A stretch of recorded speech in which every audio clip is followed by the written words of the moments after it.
ফিরে এলাম নতুন আর একটা ভিডিও নিয়ে। আজকের এই ভিডিওতে আলোচনা করব উচ্চ মাধ্যমিক পরীক্ষার্থী যারা 2026-এ ফাইনাল পরীক্ষা বা ফোর্থ সেমিস্টার দিচ্ছ তাদের জন্য। বাংলা বিষয়ের ওপরে লেখা এই ভিডিওতে থাকছে কবিতা তিমির হরণের গান, কবি জীবনানন্দ দাশ। তোমরা ইতিমধ্যে নিশ্চয়ই জেনে গেছো যে এই কবিতা থেকে বড় প্রশ্ন থাকছে না, অর্থাৎ 5 মার্কসের কোনো প্রশ্ন থাকছে না। তা সে 2+3 = 5 বা 5 সেরকমও নয়। থাকছে 2 মার্কসের কোশ্চেন আলাদাভাবে একটি এবং 3 মার্কসের কোশ্চেন আলাদাভাবে একটি। তবে প্রত্যেকটি কোশ্চেনের জন্য অথবা হিসাবে একটি করে কোশ্চেন থাকছে। তাই এই কবিতা থেকে যে 5 নম্বরের প্রশ্ন থাকছে সেটাই আমি আলোচনা করছি এই ভিডিওর মধ্যে। প্রথমে 2 নম্বরের কোশ্চেন। আজকের এই ভিডিওটি সাজানো হয়েছে 2 নম্বরের সংক্ষিপ্ত বা এসে টাইপ কোশ্চেন, টাইপ 1। তো চলো কথা না বাড়িয়ে সরাসরি প্রশ্নের আলোচনায় যাই। প্রথম প্রশ্ন, কবি ও মূল কাব্যগ্রন্থের নামসহ তিমির হননের গান কবিতাটির প্রকাশকাল উল্লেখ করো। উত্তর, তিমির হননের গান কবিতাটির কবি হলেন প্রকৃতি প্রেমিক কবি জীবনানন্দ দাশ। কবিতাটি প্রথম প্রকাশিত হয় 1350 বঙ্গাব্দে কবিতা পত্রিকার পৌষ সংখ্যায়। পরবর্তীকালে 1355 বঙ্গাব্দের অগ্রহায়ণে 40টি কবিতা নিয়ে 7টি তারার তিমির নামক এই কাব্যের প্রকাশ। ইংরাজির 1948 খ্রিস্টাব্দে এটি প্রকাশিত হয় এবং মনে রাখবে এই কাব্যের মধ্যে যে 40টি কবিতা ছিল তার 28 সংখ্যক কবিতা হচ্ছে এই তিমির হননের গান। 2 নম্বর প্রশ্ন, তিমির হননের গান কবিতাটির রচনার প্রেক্ষাপটটা কি তা উল্লেখ করো। এরকম একটা প্রশ্ন থাকতে পারে, তাহলে এর উত্তর কি হতে পারে একটু জেনে নাও। দেখো, উত্তর হচ্ছে বন্ধুবর কবি হুমায়ুন কবিরকে কবি জীবনানন্দ দাশ তার এই 7টি তারার তিমির কাব্যগ্রন্থটি উৎসর্গ করেছিলেন। এটি এমন এক সময় লেখা, কবি নিজের কথাতেই 7টি তারার তিমির কাব্যগ্রন্থের কবিতাগুলির রচনাকাল 1335 থেকে 1350 বঙ্গাব্দের মধ্যে। তো যাই হোক, যখন বাংলায় মন্বন্তর চরম আকার ধারণ করে, সেই সঙ্গে দ্বিতীয় বিশ্বযুদ্ধোত্তর পরিস্থিতিতেও নানা জটিলতায় নাগরিক জীবন হয়ে ওঠে দুর্বিষহ। সেই পরিস্থিতি থেকে উত্থান ও প্রতিবাদ প্রতিরোধের কবিতা রূপে মনের অভিব্যক্তি হলো এই কবিতার প্রেক্ষাপট। আশা করি বুঝতে পেরেছ। কোশ্চেন নাম্বার 3, তিমির হননের গান কবিতায় কবি যে সমস্ত স্তর বিন্যাস করেছেন সেগুলির পরিচয় দাও।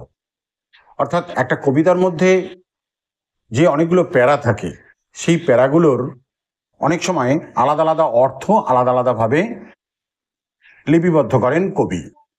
তো এখানে এই কবিতার মধ্যেও যে পংক্তিগুলো সাজানো আছে তার মধ্যেও এক একটা ভাব তিনি আলাদাভাবে রেখেছেন। যেমন দেখো, প্রথম থেকে 7ম পংক্তি পর্যন্ত পৃথিবীতে মানব সভ্যতার আগমনের বৃত্তান্ত প্রকাশ করেছেন। 8ম থেকে 12 পংক্তি পর্যন্ত উন্মুক্ত উদার মানুষের পরিচয় ফুটে ওঠে। যারা উদার মনোভাবের মানুষ তাদের পরিচয় ফুটিয়ে তুলেছেন।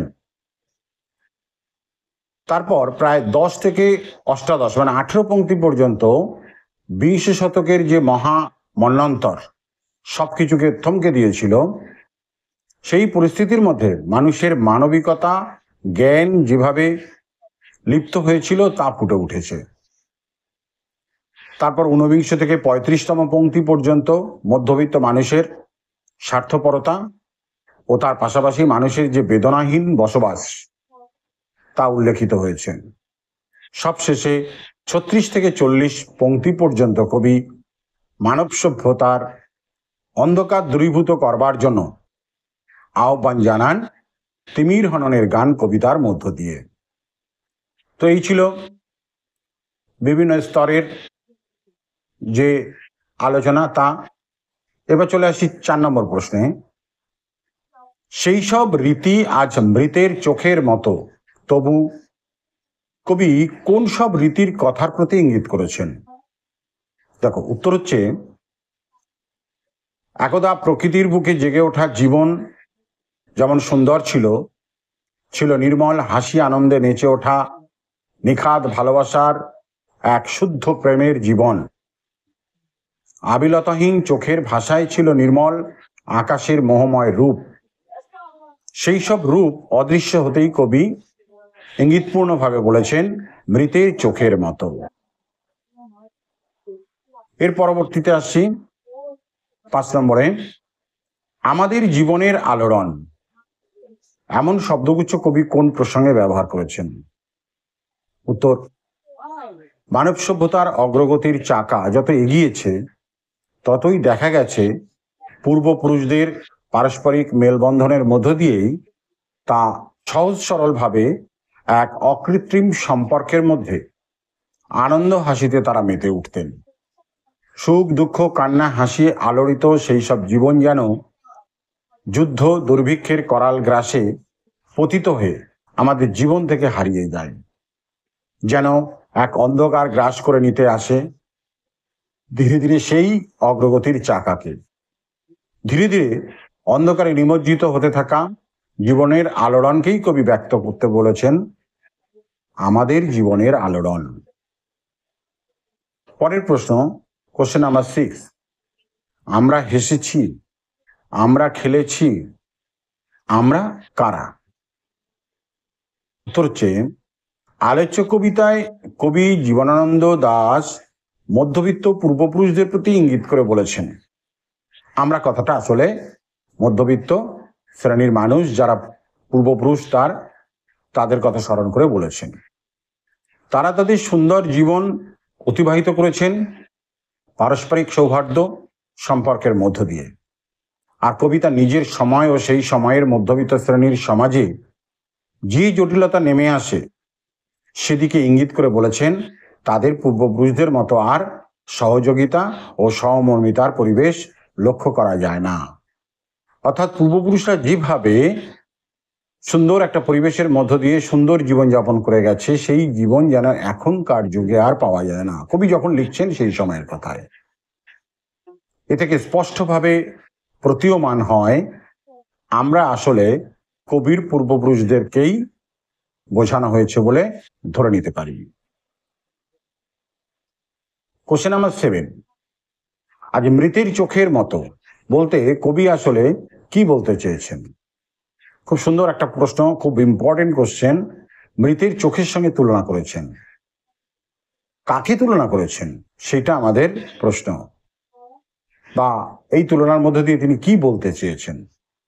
দেখো, মানুষ মারা যাওয়ার পর তার চোখের ভাব হয়ে যায় ফ্যাকাশে ঘোলাটে বা প্রাণহীনতার এক জড় বস্তুর রূপ বা মতন, যে রূপের মধ্যে একসময় কবি অনুভব করেন জলের মতন সহজ সরল ও অনাড়ম্বর জীবন যা আজ দুষ্প্রাপ্য।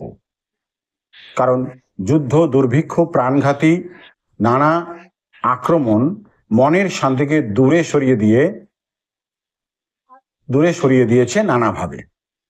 তাই বিবর্ণ মৃত শালিকের মতো চোখও যেন মৃত মানুষের বলে মনে হয়।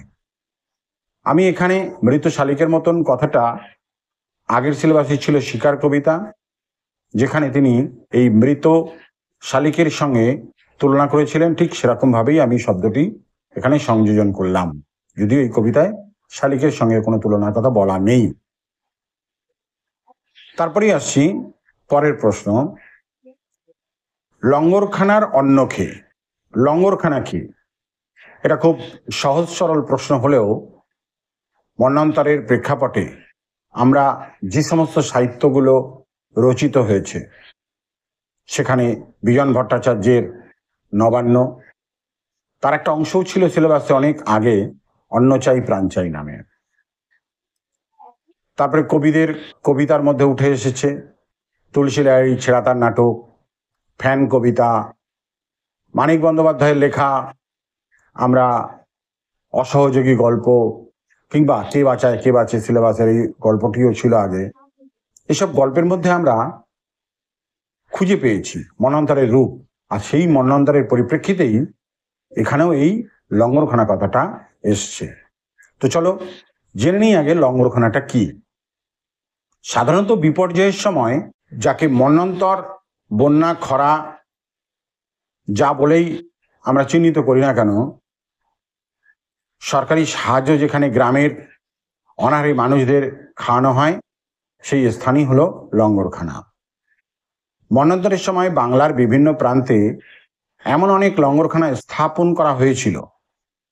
নীরব মানুষেরা সেখানে প্রতিনিয়তই দীর্ঘ লাইনে দাঁড়িয়ে প্রতীক্ষা করতেন, আর কখনো কখনো তারা এক মুঠো অন্যের জন্য মারামারি করতেও পিছু পা হতো না।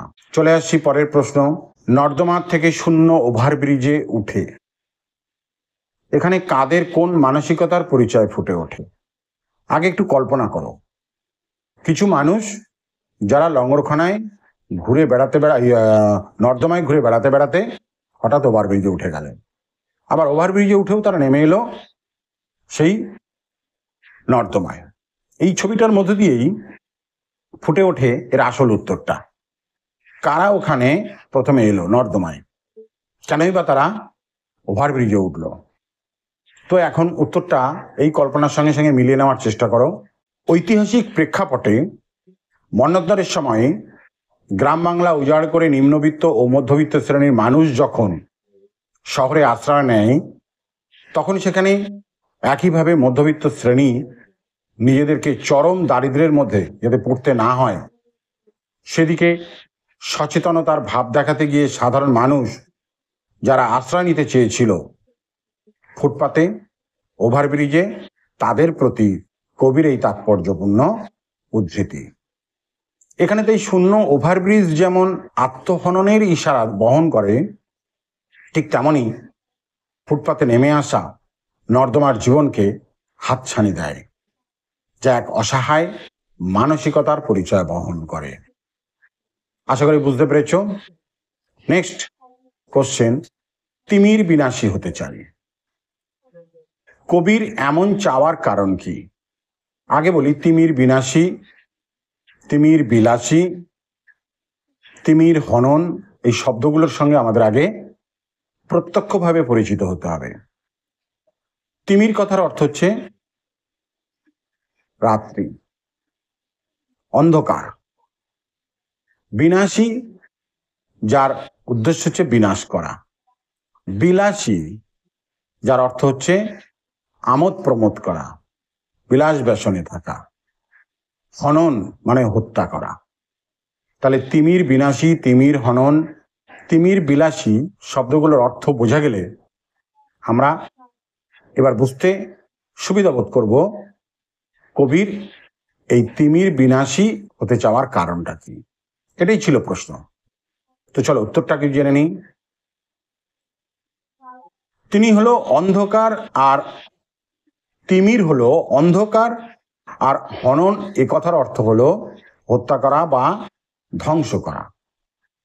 এক কথায় তিমির হনন কথার অর্থ হলো অন্ধকারের বিনাশ সাধন। কিন্তু কবি কবিতার শেষে এসে বলেন তিমির বিনাশী হতে চাওয়ার কথা। আসলে কবিতার প্রেক্ষাপটে আমরা যে নৃশংসতা, অমানসিকতা, নির্মমতা লক্ষ্য করি তা অন্ধকারেরই নামান্তর। এক শ্রেণীর মানুষ বিলাস ব্যসনে ব্যস্ত থাকে, সেই তিমির বিলাসী মানুষদের কিন্তু কবি এই বিলাসী মানুষের জীবন দূর করার জন্য বা বিনাশ করবার জন্য হতে চান তিমির বিনাশী, যা তার এক সুস্থ ও উদার মানসিকতার পরিচয় তুলে ধরে। মোদ্দা কথা হচ্ছে তিমির এই অন্ধকারে যারা অপরাধমূলক কাজ, অন্যায়মূলক কাজ করে মানুষের স্বাভাবিক জীবনযাত্রাকে বিঘ্নিত করে তোলে, কবি সেই অন্ধকার দূর করবার জন্য তিনি হতে চান তিমির বিনাশী। তিনি বিলাসী নয়, উপভোগী হতে চান না। এটাই হচ্ছে মূল কথা।